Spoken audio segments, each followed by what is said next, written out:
I'm Dr. L. You are, and I am Sophia Cox. What's up, yo? Nothing. It's a really rainy, Gloomy. day. But, you know, we are blessed. And highly favored. Ooh, ooh. Yes, I actually yes. bought you some champagne to celebrate Did your you? new completion of your home. Whoa. That's amazing. But I knew that you was like really not about that life. So I'm like, I'm not about the champagne life? meaning that you wouldn't do it in the morning time. Are you serious? So would you like to open your bottle?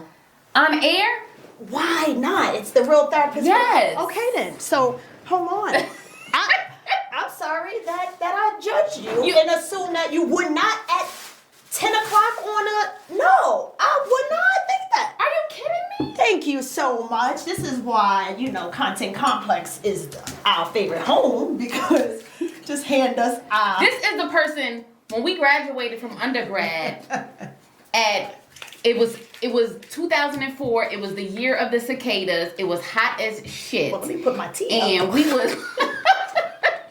No more peach tea for me. And we were in one of our little raggedy ass cars. I think it was my raggedy ass Saturn. As you tell a story, make sure you pop good that I taught you this in 2004. Don't do that. Okay. Don't do that. Don't do that. You do it. See? Because you gonna put me on air. Exactly. Even that was a little sketchy. That was a little sketchy. We got some glass, some cups. Yeah. Oh, this nigga don't like drinking champagne out no red cup. Yo, I looked over there, I was like, oh, we got is red cups. This girl would not carry would carry the bottle of champagne around the club until she got like flukes. Because she does not drink champagne out of a red cup. So we toasting it up. We are toasting. This is Suge. to Today. Suge. We not even like, this is Suge. Suge's in her new home that she built. Thank you, Lord. I Thank can't you, wait. Jesus. Thank Can't you, wait. friend. Yes to you.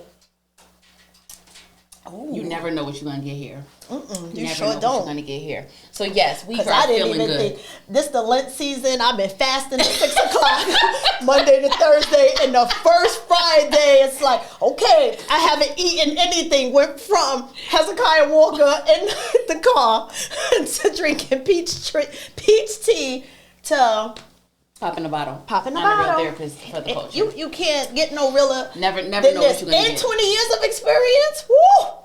Reiki healer, spiritual life I coach. received that. And I just want to say, like, my inspiration, like, I like to share my story as a way to inspire people, right? And so no matter what moment or season you sitting in, all you have to do is just speak it, profess it, and believe what it is that you want. And I don't care what the circumstances look like. You could be standing in a 10 feet of bullshit. It will come to you as long as you continue to believe and manifest that it's gonna come to you. And it does not matter who believes in you or who believes in that thing that you want. You deserve it. Speak it, profess it, you'll have it. That's it. Thank you. We could end right there. Because I felt that, and I definitely received that. And sometimes it's think about all the topics we've talked about, self-love, trauma, seeking self-validation or seeking validation from others. All of those things will play a part in you losing your vision. Absolutely. Losing your drive, or even doubting what you deserve, Yep. let alone if it's attainable or not. Yep. So thank you for sharing that early. Yep. All right, so let's just jump into our topic And it's on you today. Yo, as you guys know, it's like we have a lot of roles and duties in life, and we take every last one serious, right? Like, here we are approaching almost 4 years with our baby podcast, right? And we've been doing this whole single blind experience the entire time. Even when people be like, come on, y'all don't think y'all should tell each other? Never. This is what's organic for us. You will never be able to say the real therapists are scripted. Even the person with the topic isn't scripted. You see, we always have like a little bit of notes kind of thing, but we take it so serious. So it's like the reminders, it's your topic. Okay, relax, I got it. And the other person just comes in floating and gliding like the pressure isn't on me. I'm so glad because I am an ironer. I iron. And if in this sweatsuit I have on, it's kind of hidden. It is not ironed, but it would have been. But that third friend came and did her Virgo thing, and I couldn't find shit. And I'm like, I'm gonna just put this sweatsuit and this hat on today. I'm glad it's not my topic, because usually when it's my topic, I like to put a little lipstick on or something. But and that's the thing. You guys gotta watch us on YouTube, because it's interesting to see whoever topic it is, do they get cute? They faces beat today. I told you I can't sit and let somebody put lashes, so I've been recently trying to do it myself. And I teach my kids, practice makes close to perfection, right? So I've been like every Friday trying to put these strip lashes on. Good. I'm getting a little better. My daughter say I'm still missing these corners. I'm like, it's hard, but I'm going to continue to stick to it. So it is my topic today. And as much as we starting on such a high note, we're going to keep that energy this whole time. However, this is a topic that really gets to me. And many of them do, but this one is so personal for me, because what I realized, and I didn't even peep it until maybe the last 2-3 years. So today's topic is, how do you say it? Parental burnout syndrome. Okay. And it speaks for itself, right? Like they have mother overload syndrome, parental overload syndrome, and ultimately it just really means burnout. And many of our listeners who have a job, careers, parents, or anything, you've heard the term burnout. And we usually hear it in the work environment. Most organizations are creating things so that the employees have outlets so that they don't experience burnout. As it pertains to the job. Exactly. Okay. So that's where you may have heard it a lot, where it's most mental health providers experience burnout. Your social workers and case management, healthcare providers, law enforcement, they are really like number one. COVID definitely have medical physicians as number one, and then like law enforcement too. So we hear it there, but a lot of times we don't talk about it at the parental level. And it really kind of starts from, you think about the time, and this is parents who may have had a kid just like biologically, right? So doctors start off by saying, your stress impacts, the baby. So be mindful of your stress.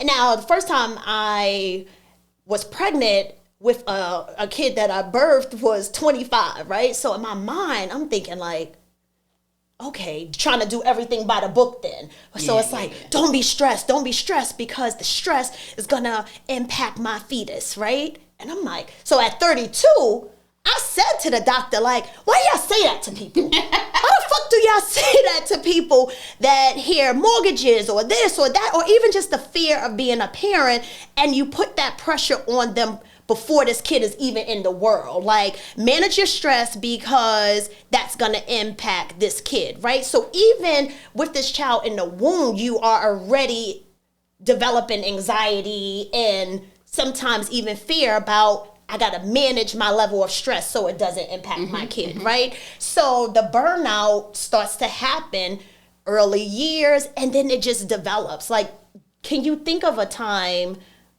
your kid is going to be 11? Do you experience parental burnout? Yes. The fuck you mean? Absolutely. Have you always been aware of it, or just was like, oh, this is just parenting, and just kind of dismissed it? No. Let me get my glasses. No. Absolutely not necessarily dismiss it. But when you were speaking about how we don't often discuss parental burnout, my mind immediately went to why. And my thought is that the narrative is that you can't do anything about it and you're supposed to. Mm-hmm. Like the narrative is, or the narrative / badge of honor is burning out as a parent means you're a good parent. Yes, that's the biggest story that we tell ourselves.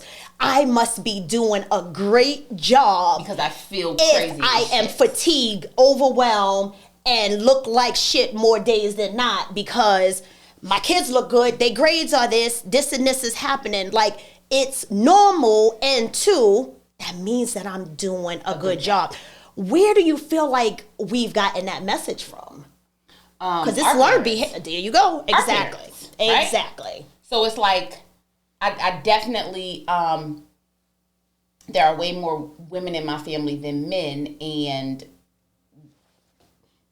do everything for your kids. That is what I have seen. I can even tell you right now with my mother, how many ever miles away in her life that she lives, if I call her today and say, hey, I need you to come to Baltimore and sit with my kid for 3 weeks, she's going to quit her job and she's going to be here with her bag and her pack of cigarettes, right? Yeah. So, that's what's going to happen. And so, that is what we have seen, and that is exactly, I know that's where I've adopted it from. And for many years, like, aspired to be like that. Yeah. Even, and it goes back to our conversation in our session last time, like, if that's, we didn't see the parent crying saying, this is too much for me, right? Like what I said to you, all you've shown Journey is strength. So it's kind of like, what we need a man for? Mm-hmm. We good, right? So it's similar in that way. You see these parents bust their ass and do all of these things. It's like, oh, that means I have to do the same thing. So I want to read something. So what I was saying, in the last 3 years, I realized once a year I'm here. In the burnout phase? Yes, and depleted parent syndrome. Like I said, there's all different kind of terms. Depleted parent syndrome, parental burnout, depleted mother syndrome. But I want to not make it just about mothers because I watch fathers go through it too. Sure. It looks different, and we always attribute to mothers being a nurturer and things like that, but men experience it too, even if that's the man who's just the provider. Mm-hmm. And it's like he's busting his ass so many hours just to make sure that this kid is able to stay in private school, there's a roof over their head, and they can get the sneakers they want, and they in softball, and soccer, and all of the, shit show that happens with this. But once a year, I had this feeling of, I don't want to do this. And I was scared to share that because it was like, my family called me Supermom, right? Mm-hmm. Like, and I've taken it as a badge of honor for so long. Mm-hmm. Like, it's so crazy. It'll be like a mosquito in the house. And the kids will be like, Supermom will kill it. And here I'll come downstairs. Got him.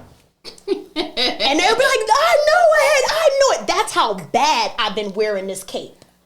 That I'm killing bugs and shit. Like, no, B, you won't, and I talk shit as I do it. B, you won't sting my kids. And then we watch it die. Like, it's sickening how bad Supermom has gone. And I created this. One of the Soph says was, be okay with putting your cape in the cleaners. Yeah. And whatever that is that you wear, saying to take away early, if it's a cape, if it's a eye mask, whatever your favorite superhero is that you've been wearing, put the shit in the cleaners for a little bit, right? But I was realizing that I was having this feeling of, I don't want to do this.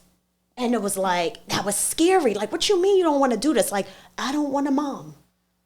And the first time I felt that and said it to myself, and y'all hear us always talk about awareness. So it was that very insightful moment, but it scared me.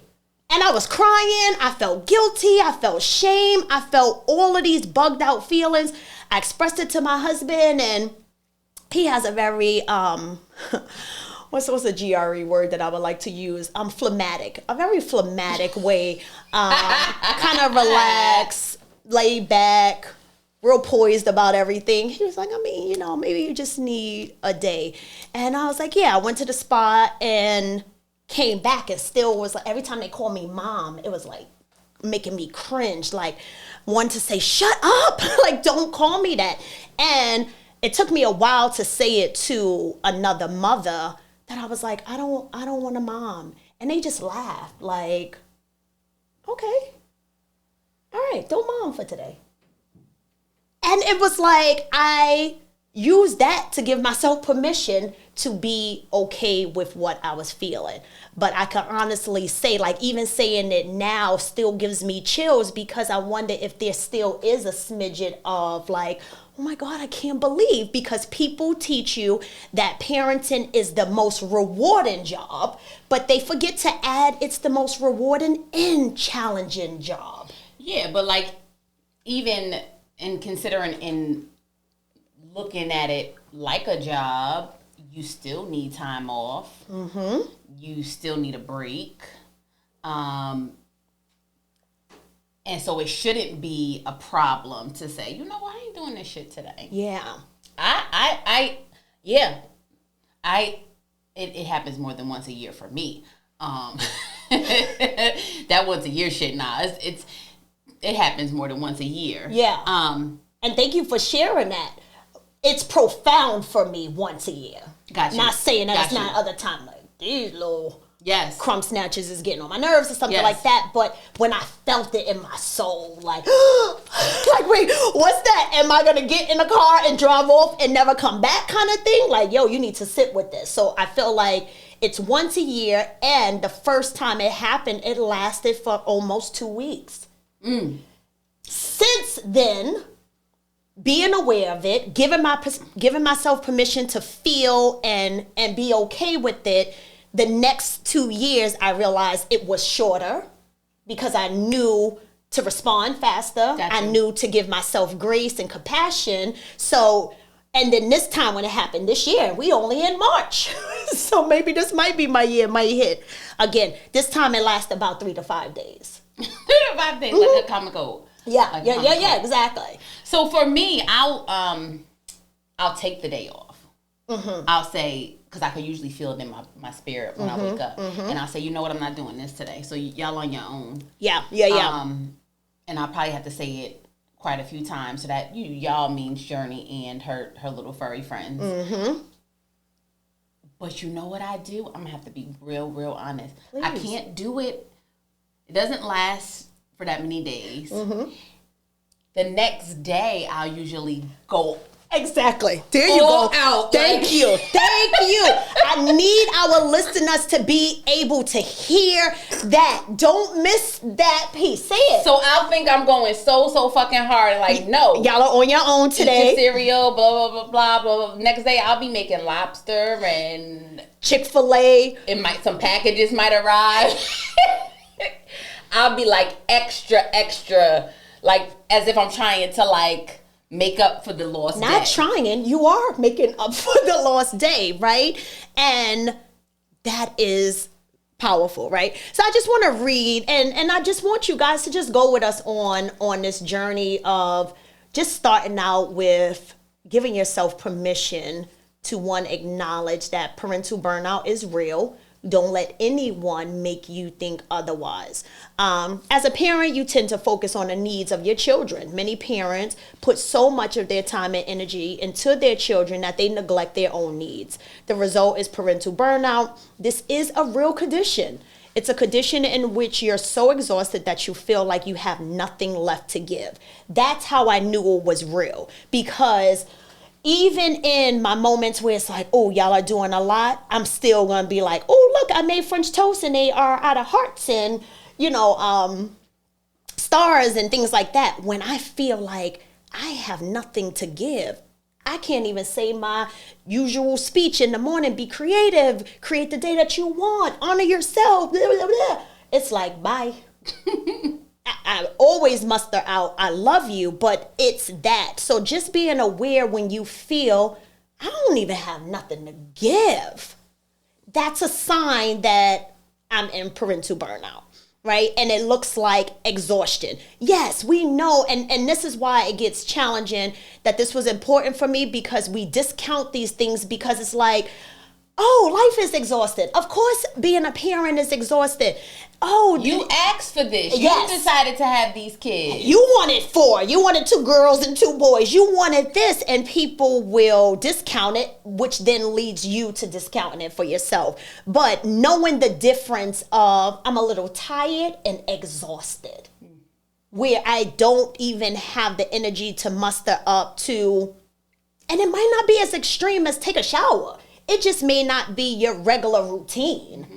What you do for your children, what you do for yourself, pay attention to things like that. What's other things that you feel like could be a sign of knowing, or for yourself, like, oh, this is when I know I'm in parental burnout? Minimal patience.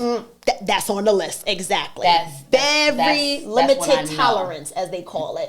WebMD, and you know, we do a lot of stuff. We'll look at Psychology Today, a lot of our psychological articles. But when things is in WebMD, it's like, oh, this is a medical thing, are we saying, right? Like DSM-5 are constantly meeting to discuss what this fatigue mother syndrome looks like, depleted mother syndrome really looks like, because it's real, and it's not just mothers. So it's, the one that got me is the brain fog.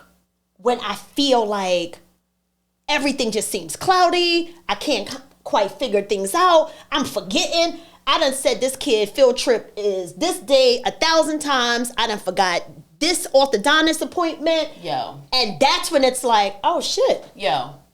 I took Journey to this. I've never done this.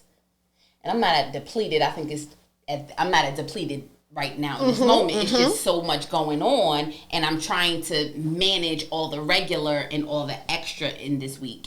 And I took her to before care, and she wasn't even supposed to be there. And got there late too. Like, school starts, bell rings at 9:15. Walked into before care at 8:50, and go. And I'm like, why the hell is her name grayed out? And I was like, the fuck is today? I'm like, oh shit. Yeah. I walked out of there. I was like, she ain't supposed to be here, but I don't know what day it is. And I walked. And y'all gonna keep her? And y'all gonna, I was like, she actually supposed to be in ukulele club. And the white lady was like, do you want me to bring her? And I was like, I don't know. Figure it out. Figure it out, white lady. I don't know. She's at school. At the end of the day, when the bell rings, send her to class. I don't know what the fuck y'all want me to do. I'm sorry. No, it's that. The brain fog, the limited tolerance or patience, or you just feel super snappy, the confusion, just like confused about just, what am I doing? You start to question yourself as a parent, like, am I doing this good? And it's like, it feels like you're losing control. Yes, that is key signs. And don't get me wrong, some of that is normalcy, right? Some of that is a part of this journey and that, but it's you knowing yourself. So when it starts to show up a lot, it's like, oh, wait a minute, this isn't my baseline. Mm-hmm. So only you will know what your baseline is. For me, one of the things is the short temper, but the poor sleep. When my mind, and don't get me wrong, I'm naturally very always thinking and could have racing thoughts, but when it's constant, I'm waking up like, did I do this? Did I do that? Is this prepared? Is that's a sign for me. So my mind just cannot shut down, and it affects my sleep. One that WebMD had that threw me for a loop, but it made sense. Just more obsessive compulsive tendencies. So you usually clean up on your Saturday or your Sundays, but now you clean it up Monday, Wednesday. You going through the book bags over and over and over. You not only cleaning, you reaching out to teachers, just overly obsessing about them particularly. And I was like, that's interesting, but it made sense if a part of it is also questioning and feeling insecure about your role. So think about it. When we are insecure, we're seeking validation. We're overly doing to make sure that it's good. Is the house clean enough? Are there stuff in order? I look back and how many highlighters, black and white compositions, pencils we have. He shouldn't need, the littlest one should not need shit until high school. I got 30 black and white composition books. Just because I don't always read the list. I go off of what I think they need. And then by the time I get the supply list, then I'm doubling instead of checking for what I already had. So those are some. Or the teacher told you 5 and you decided you was going to buy 10 anyway. That part. I have gotten a little better with that. Like, y'all lying. 7. Yeah. Y'all lying. Y'all giving them to other classmates, asking for donations. So yeah, I got it. Increased stress levels and the forgetfulness. Just forgetting a lot, like not knowing the day before care should have been. Just basic stuff like that. Damn, did I sign the permission slip for the field trip? Those things are key things. And then one of the other ones that I do want to spend some time on is not liking them. I feel that it's important to normalize that there are times you won't like your children. You gotta think about, like, no, seriously, you laughing, right? They are relationships. You've heard us say on here 1,000 times that it's okay that we don't always like our spouses, or we don't always like our family members, the people who brought us in this world, such and such and such. And you know who we never say on that list? Are the kids. No, it's a relationship. Just because they 6 months or 18 or 9, they're no fucking different. It's a relationship, and people should be okay. Parents should be okay with saying, I don't like you today. Not forever. If it's prolonged, we talk about that at a later time. But sporadically saying, you are not quite who I expected you to be. Your personality don't quite mesh with mine. Normalizing the fact that they are little people. They are themselves. They have their own personalities. And it's okay to say that. The first time that I felt like I really gave myself permission is watching Sex and the City. Not the sitcom one, when they did their movie. And if you know the characters, Charlotte is the one that's really put together, wanted to be a certain way. Here she got these 2 kids, always still wearing a white suit, whole living room is white, everything. And this scene had me in tears in the movie theater. She had locked herself in her amazing pantry. And she may have called Carrie, or she may have called Charlotte, because Charlotte was the one who was a mother by then. And it was like, I'm in the pantry. And she was like, what you doing in the pantry? One of the kids had put their hands on her Christian Dior white suit, and she was like, I just can't take this. I can't take this. So Charlotte invited her to go have drinks. You know, they drink Cosmopolitan. And she was like, I don't like them. Actually, one of them look a little funny. Like, they're rude, they're mean, they're entitled. And Miranda and Charlotte just sat at the bar getting fucked up on Cosmo, saying why they didn't like their kid. And I sat in there crying, like, I didn't know that was okay to do. I didn't know that you can say this and then go back home and love on them and dote on them and take care of them. So today I want you to be okay. So we're going to go pay some bills, and we'll be back, and we're going to let some listeners tell us why they don't fuck with their kids. All right, you guys are back with the Real Therapist for the Culture. And you know, today our topic is about depleted parent syndrome, or parental burnout, depleted mother syndrome, whatever term resonates with you. We've been talking about it is real, and we just not going to ignore it anymore. But one of the side effects per se is not liking your kids. And I want to allow people to understand, or you allow yourself to understand, that it's normal to not like them. It doesn't discount the way you're going to raise them, how you love them, or anything. And sometimes you guys will only hear Dr. L and I, but we got some guests today, and I'm not even going to say their name. And you know why? Because you don't know if their congregation from their church is one of our listeners, their mother, their aunts is a listener, and people are judgmental, right? So we're going anonymous today, but we are going to allow a few people come in and just 30 seconds. You don't even got to put a disclaimer. I love my kid. I've been raising them for 28 years. You don't got to do none of that. This is an opportunity for you to say, this is why I don't like them. And I need to be okay with saying that. So we have our guest here, nameless. I would like you to take a deep breath and let us know unapologetically why you don't like your kids sometimes. Ooh.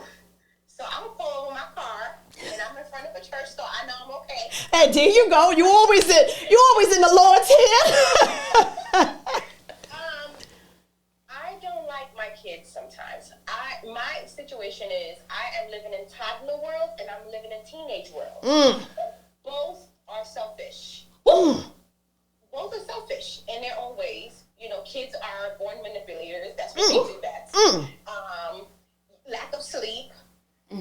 Hospital visits and money, non-stop money. Yeah. You said it doesn't discount that I love them with all my heart. See, there you go. See, that's the part. That is the natural instinct that parents gotta still segue and say, but I do love them with all my heart, right? Well, because it's like if you're playing into like a relationship, you may not like the man all the time. There you go. Exactly. Right. Exactly. But the kids, they'll take you out if you let them. So you got to really get a hold of yourself. Yeah. It's like anything else, women lose themselves. We lose ourselves in relationships, and that relationship with our kids are one of them. I appreciate your courage and being brave to be on air to say, I don't like them. They are manipulators. They are selfish. They deprive me of my sleep. And they take all my fucking money. Yeah. And that's just sometimes, right? Damn. But you know what?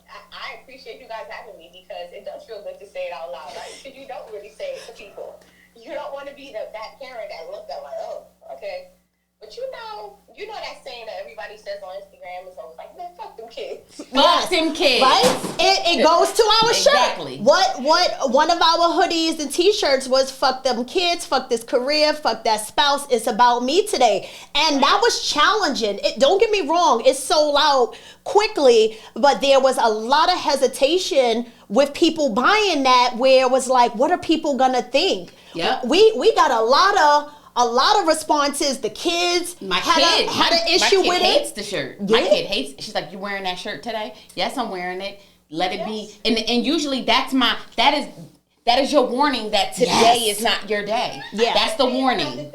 I think we might have to bring it back. One of my friends Bring it back. Right? One of my friends sent me a video of her kid going in about it, like, tell Sophia she was one of my favorites. I don't mess with her no more. I'm going to cut this up. I'm going to burn it. He was having a whole teenage tantrum. Like, every time you wear this, you get selfish. You get all about yourself. You don't cook for us. It was the best video. And with his permission, I'm going to ask, can I post it? Like, as we talk about depleted mother syndrome. But yeah. If you put that shirt, I must have missed that sweatshirt. The healing sweatshirt, people love that. Actually, my daughter takes it and wears it to school. Oh, that is a beautiful thing. The same one who you don't like sometimes, right? Take your damn clothes. Exactly. Do you see? Yeah. They take everything. I'm telling you, they'll suck you dry if you let them. Yeah. Yes, they will. Thank you. And I appreciate you acknowledging that it felt good to just say it, right? We ruminate with a lot of thoughts of, is this right? Is this okay? And like I said, being bold enough to just say it and releasing it, right? Sometimes this parental burnout lasts longer than it needs to because we just won't acknowledge what I feel, what's the thoughts behind it, what am I holding, what's the story I'm telling myself. And the more you acknowledge that, it's a faster release. Yep. And when you say this, now you get to hug your kids even tighter today. Like, guess what? I got this off. I didn't like you earlier. By the time you get home, Yeah. I might like you again. Exactly. Because I said it and released it. This should be normal, guys. I'm so happy you guys are doing this because it also would alleviate a lot of the stress that moms feel, right? And not moms, parents, because I'm sure that their dads are the same way too, right? But like, it will also, if being able to speak your truth, it will prevent a lot of abuse in the home. Yes. That's true. A lot of physical abuse on kids, a lot of mental abuse on kids, because all you're doing is you are throwing these feelings on your kids, and they don't know how to handle these feelings, right? They don't know what you're going through. They don't have the same responsibilities you have, but you threw it on them as opposed to letting it out somewhere else. And now your house is broken. So, you know, you guys could take this further. That's a good perspective.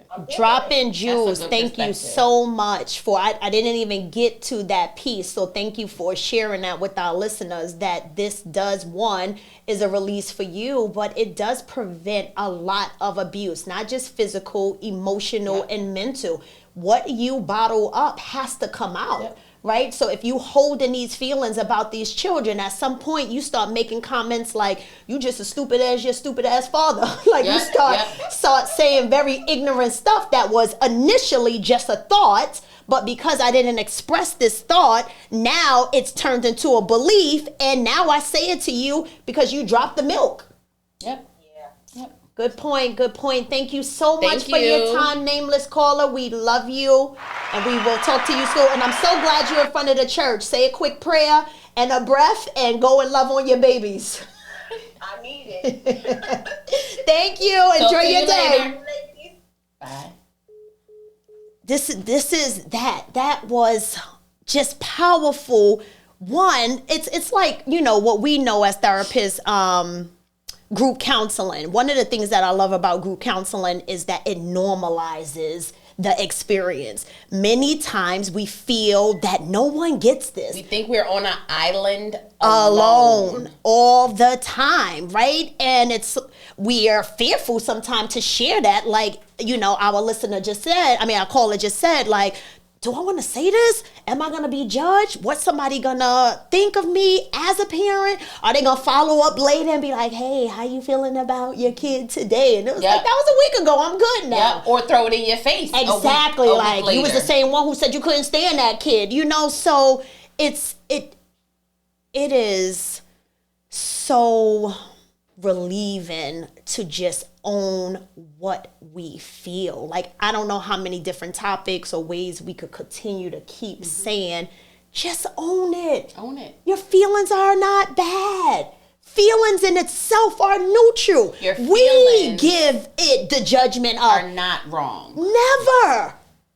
But even us saying this is a bad feeling, they are neutral. How we respond to them is what gives it the heat. But they just are all neutral, and really honor yourself. So I'm glad we had that call. I almost said her name like 3 times. Me too. I was like, all right, thank you.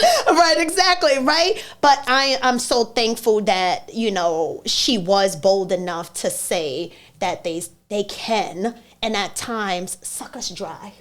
Suck us dry, right? So we're gonna do it again. We're gonna get let's get a male. Okay. Let's get a male's perspective to tell us, what do you think it is like for a man to experience this? Because let's keep it real. Mothers, we just like, you know, we are the saving grace. We are the next thing to Jesus itself. And we act like these men. So, and forgive me, fellas. I'm always gonna go with the first thing that comes to my mind. Please do. Right? And so I think for men, they got two things that they're working against. Tell me. They try to meet the needs of the kids, but sometimes they try to almost compete with the mother. And not compete, like outshine her, because I'm not even putting that on them. Oh, I thought you were about to say, because you can't. No, that's not what I was going to say. Not like they want to outshine, but they want to do it right. And oftentimes the right way is the way that the mother does it. Or, you know what I mean? And so they trying to balance two things. You know what I'm saying? Yeah. Like, and let's don't add, I I don't want you to forget that point. But let's don't add that mothers have a way of sometimes making them feel that their way isn't the right way. So that adds or reinforce whatever notion that they may be holding about I have to do it like the mom in the first place. Let's put us on a hot seat too. Right. Why you holding a bottle like that? Too much air is coming through.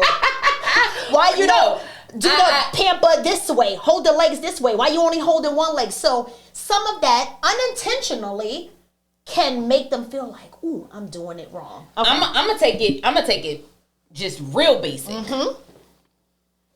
Get your father to make you a peanut butter and jelly. Basic, right? And I'm gonna throw my kid in there, right? And dudes, I don't know what the fuck is, they got like metal in their hand and everything's like heavy. They don't have like breaking the bread up and shit. And he trying to make it and he putting the peanut butter and the jelly on both sides. And my kid is going to be the kid to say, why you doing it like that? Because that's not the way that my mom does it. You're supposed to lay them out and they're listening and they're trying at the same time, and before you know it, they're scattered, they're overwhelmed, and they're like, fuck this, eat the sandwich. If you don't want to eat it, you ain't hungry. You ain't eating nothing. Exactly. Yeah. And they probably would eat that beat up ass peanut butter and jelly either. You know what I'm saying? With the globs of jelly. That's what it looks like in my house. My son be like, who made that? Like every time I took a bite, it was a glob of jelly, and he does not like heavy jelly. But yeah, and you said they got two things working against them. One is trying to keep up with the mom. Kids, trying to meet the kid's need, but also trying to do it at the standards of the mom or make it look as seamless as maybe the mom does it. And even as you said that, as a woman, I felt exhausted. No, dead ass. Felt exhausted listening to you say all that internal dialogue that may be going on while you're trying to perform. And not for all men, but some men where that's not even natural for them. Yep. That's exhausting. All right, so let's get our male's perspective. And some men, they just don't want to hear the mom's motherfucking Ooh, mouth. So that that's part. The goal. That part. All right. This is gonna be good. And I'm not gonna say the name. I'm not saying the name at all. All right. And I feel like we won. We haven't had callers in a minute. We haven't. And we haven't had a chance to have some male ones in a minute. So let's hear this. Hello. Hi, good morning. Good morning. What's up? Thank you for being with the Real Therapist for the Culture. So I was just telling Dr. L, it's my topic, and we're going to have some callers on, and I'm not giving names. And even though you may be as bold as you are, depleted parental syndrome, there's so much judgment around it, right? And one of the symptoms is not liking your kid. And I want to spend some time, or we've been spending some time really wanting our listeners to kind of normalize that experience. Like, that's not I don't like my kid every day, but being okay that I don't like them sometimes, right? So just in case your family members are listening, I don't want them asking you about it at bowling later. Like, yeah, so I heard what you were saying about your kids over there, something you want to tell us. So we're not even doing that. I want this to be your opportunity to really give yourself permission to honor some of your thoughts and feelings when you don't like your kids sometimes. So tell the Real Therapist and our listeners why you don't like your kids sometimes. So, I don't like my kids sometimes because they're entitled. Ooh! Super entitled. Sometimes they get the term dad confused with a servant.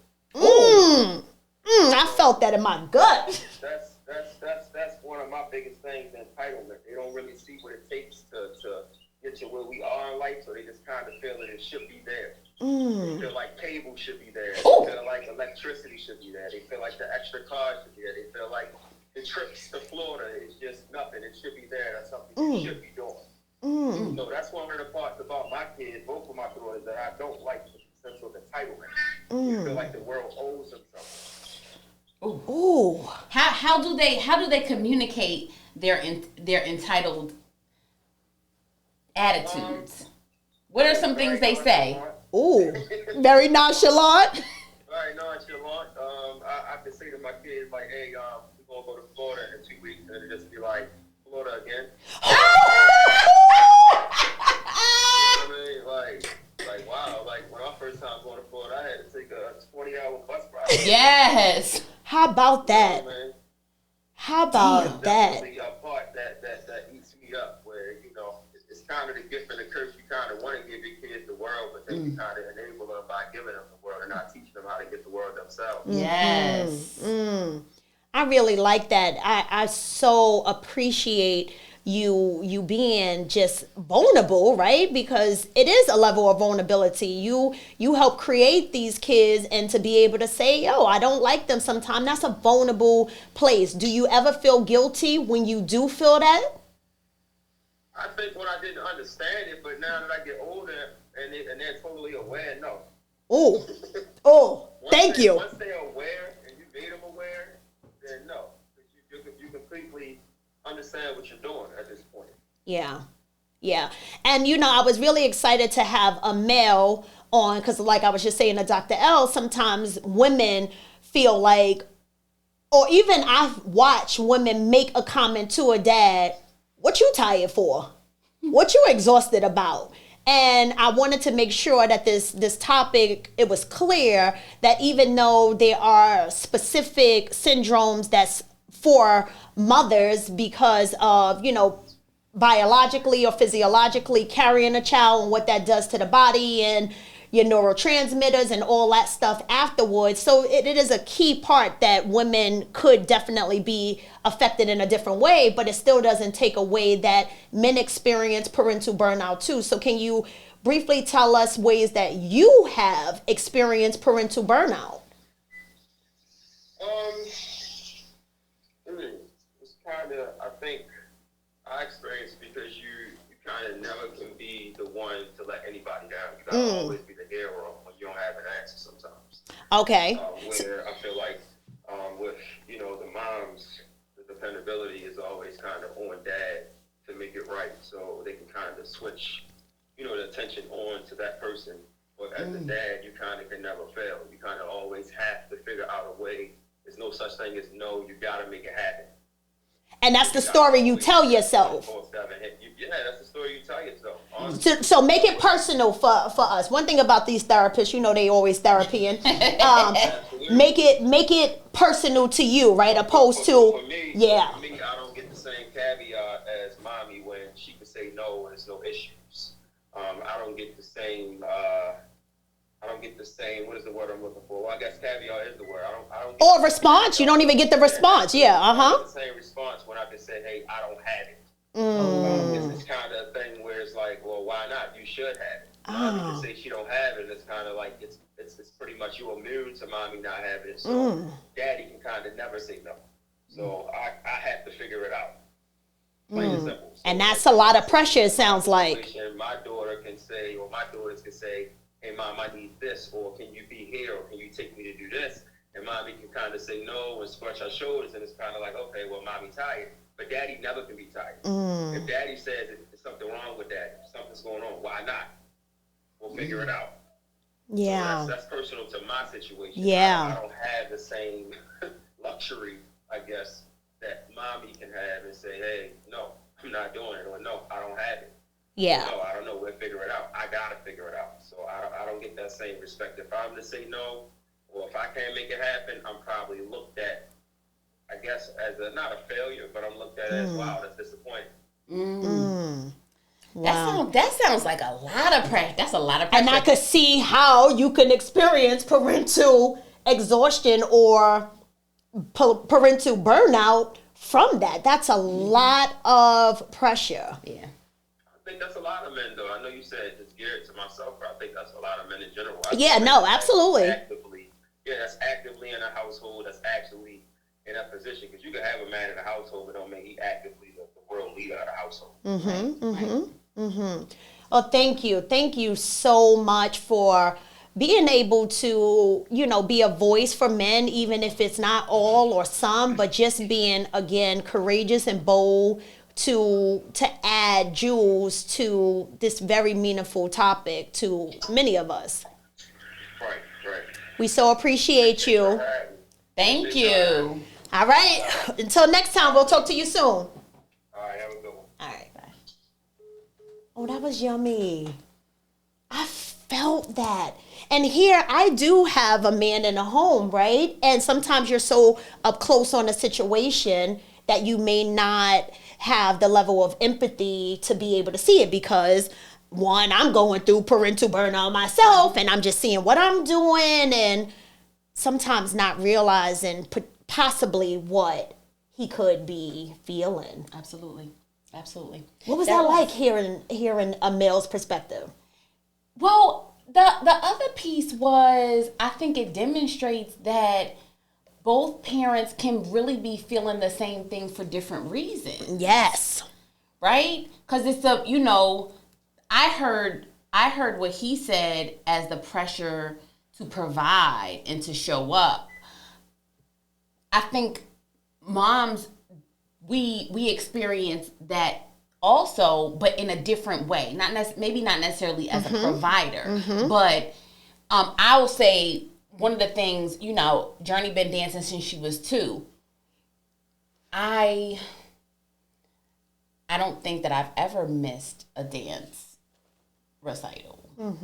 Right? And that's the pressure on me because I have told myself that I can't miss one. That recital they do in May, they do 2 shows. I buy tickets for both shows and I sit through both shows.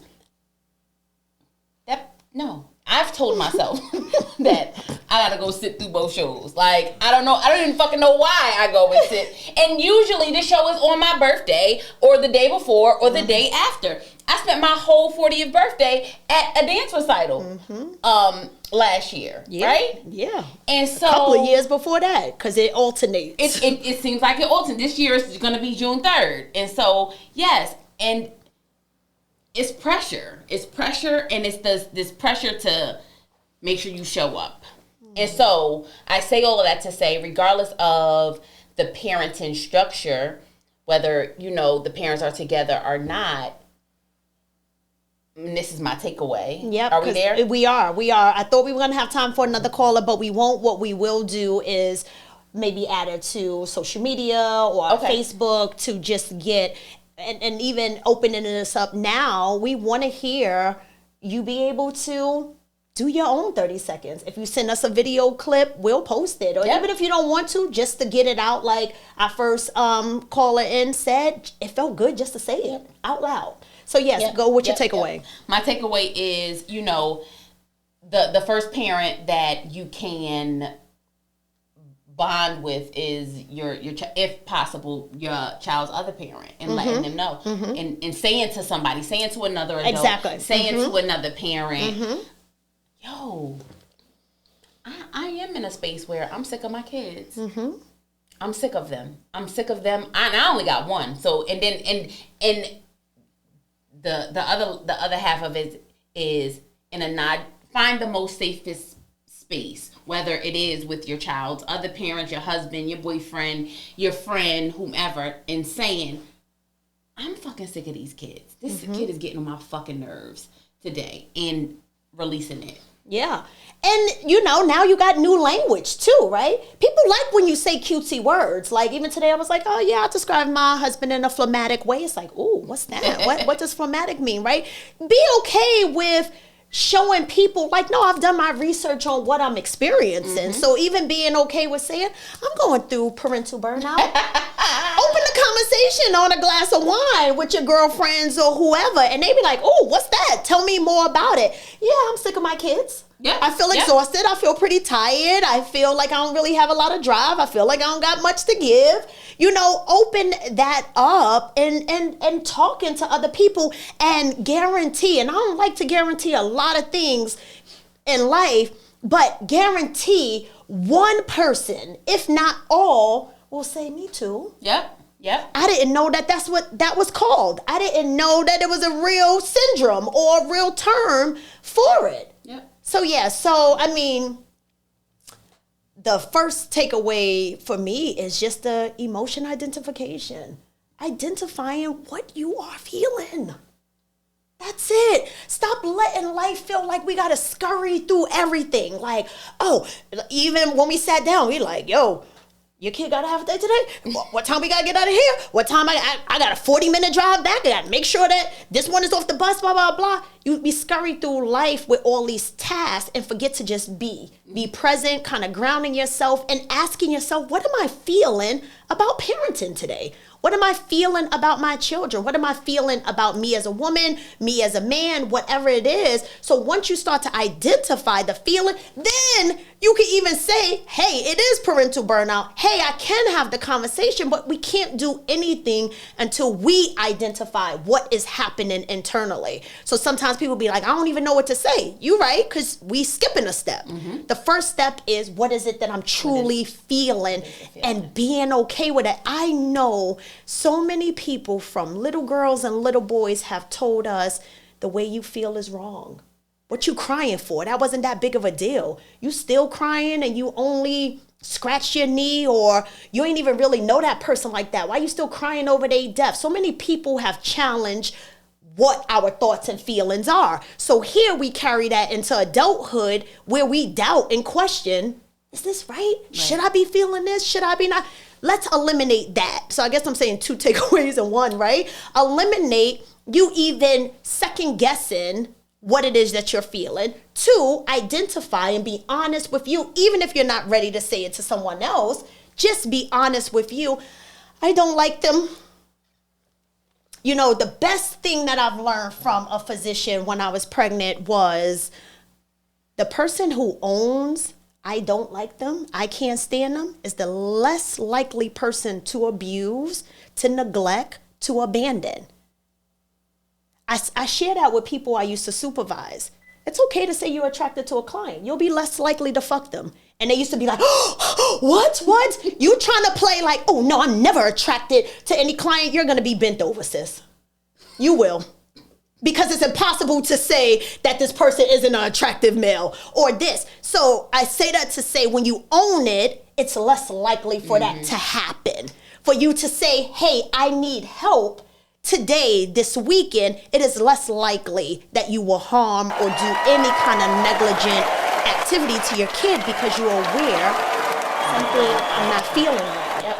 Okay, another takeaway. So my last takeaway is to schedule breaks in advance.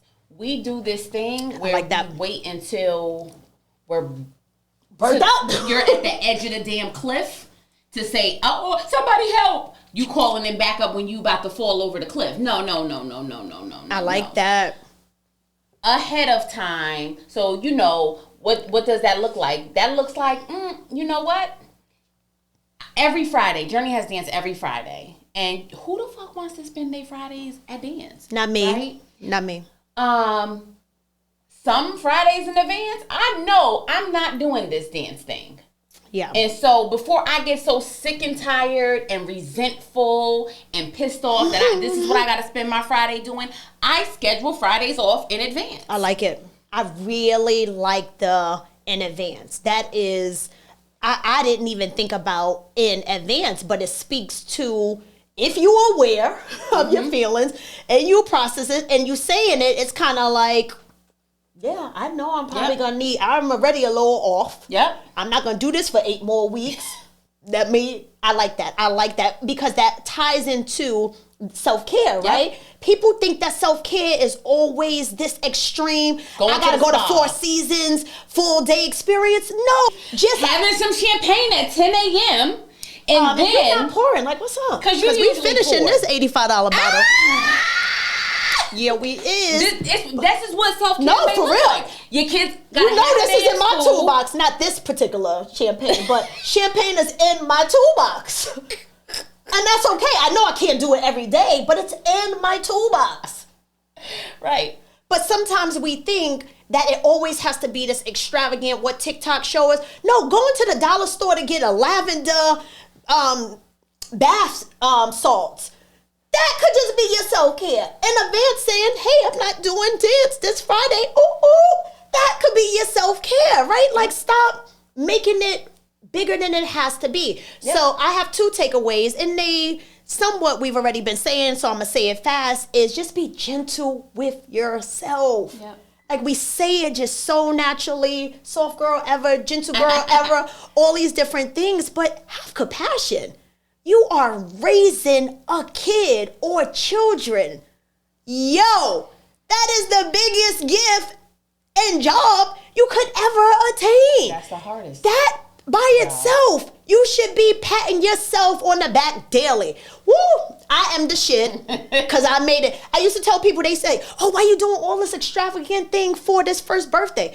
Yeah, I'm clear. It's not about this kid. This is me. I made it through a year. I breastfed for this year. I didn't roll over and smother the kid. And then sometimes I woke up halfway on her or almost off the bed. This is me. So you're right. Her ass might be asleep the whole thing, but I want all the backyardigans there. Uniqua, Pablo, all of them. And I was mad 2 of them didn't show up the last minute. Yes, I wanted all 5 of them there because that was for me. So stop even telling parents y'all doing too much for that first or the 5th or the 16th, because deep down that's we celebrate every year.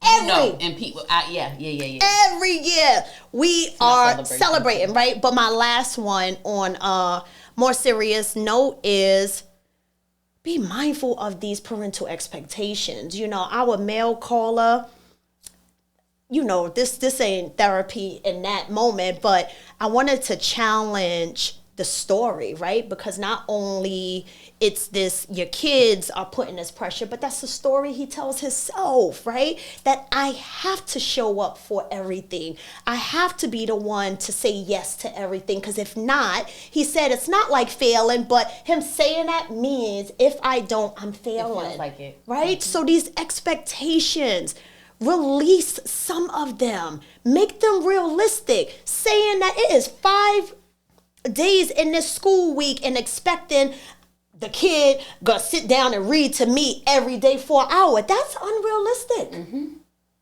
I like 20, but an hour, like, that's unrealistic. Thinking that your kid is gonna be in 3 different sports and play an instrument and maintain these grades, and you're gonna be at every parent-teacher conference and on the PTA, like, unrealistic. So some of this burnout, we have to be able to own we're causing. Yep. Some of it just naturally comes with this game, but some of it is the expectations we hold how we should be as parents. And just as a reminder, if you guys don't remember, anytime you're saying it should, you know that you're in irrational beliefs. Yep. So this was refreshing for me, especially since I am recently coming out of my parental burnout. I really pray, and it's my hopes that this is opportunity, 1, for you to delve into it with you, but also release the judgment and the criticism that you're holding to yourself as a parent. This is good. Thank you. Thank you. Cheers. Cheers. Till next time, be kind to you guys. Follow us on Instagram at Real Therapist, Facebook at Real Therapist. Email us if this triggered anything for you. We are available. And, you know, it may not be Soph, it may be Dr. L, whatever. We will respond. Exactly. And you can email us your thoughts about this at realtherapist@gmail.com. Peace out.